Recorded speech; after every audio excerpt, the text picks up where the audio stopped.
சித்தர்கள் பற்றி பார்த்துட்டு வர்ற வரிசையில் சித்தர்களின் சூப்பர் ஸ்டார் ஆகிய போகரை பற்றி இன்றைக்கி நம்ம பார்க்க போகிறோம். போகர் நிறுவிய நவபாசான சிலை இன்றளவும் பழனி மலையில் இருக்கிறதா நம்பப்படுகிறது. அது மட்டும் இல்லை, அங்கேயே ஜீவசமாதி அடைஞ்சிருக்காரு நம்மளுடைய போகர். போகர் பிறந்தப்போ அவரை பார்க்குறக்காக சீன தேசத்துலேருந்து தாய்மாமன் வர்றாரு.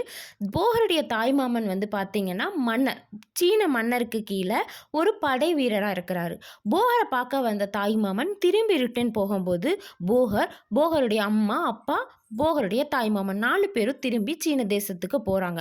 அங்கே போய் வாழ்க்கை நடத்திட்டு வரும்போது திடீர்னு அவருடைய குடும்பத்துக்கு தூணாக இருந்த தாய்மாமன் இறந்துடுறாரு.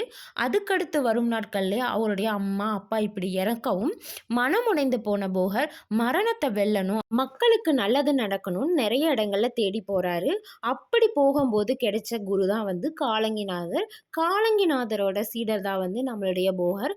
போகருடைய சீடர் புலிப்பாண்டி சித்தர். அடுத்து வரும் நாட்களில் நம்ம பார்க்கலாம்.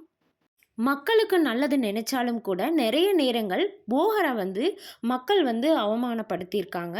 இருந்தாலும் உலக மக்களுக்கு நல்லது செய்யணும்னு சொல்லிட்டு நிறைய நல்ல விஷயங்கள் பண்ணியிருக்காரு. நிறைய வந்து கண்டுபிடிச்சி நிறைய நூல்களில் எழுதியிருக்காரு.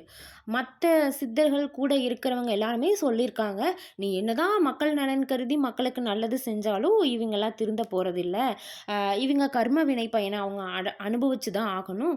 ஸோ உன்னையே அவமானப்படுத்துகிறாங்க, நீ எதுக்கு திரும்பவும் மக்களுக்கு நல்லது செய்யணும்னு நினைக்கிறேன்னு கேட்டப்போ கூட, எது எப்படி இருந்தாலும் என்னையே அவமானப்படுத்தினாலும் நான் கண்டிப்பாக மக்களுக்கு நல்லது செய்தே தீருவேன் அப்படின்னு சொல்லிட்டு மக்களுக்காக யோசித்து நின்ன ஒரே சூப்பர் ஸ்டார் நம்மளுடைய போகர் தான். இன்றளவும் பழனி மலையில் அவர் பயன்படுத்தின, அதாவது போகர் வந்து புவனேஸ்வரி அம்மன் ஒரு ஃபோட்டோ வச்சு சாமி கும்பிட்டுருக்காங்க. அதுவும் சரி, சங்கு, மரகதலிங்கம் எல்லாமே இருக்குன்னு சொல்கிறாங்க. இன்றளவும் பழனி மலை போனால் அவருடைய சமாதியில் இதெல்லாம் பார்க்கலாம் அப்படின்னு சொல்லியிருக்காங்க. சீன தேசம் மட்டும் இல்லைங்க, நம்ம போகர் கண்கட்டு வித்த மாதிரி நிறைய நாடுகளுக்கு போயிட்டு வருவாராமா.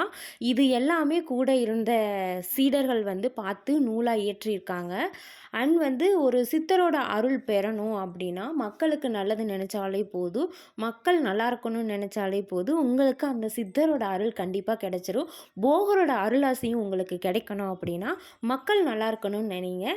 நானும் மக்கள் நலன் கருதி இந்த பதிவை வெளியிடுறேன். சப்போர்ட் பண்ணுங்கள். என்றும் அன்புடன் உங்கள் நித்யா ஸ்னோபெல்.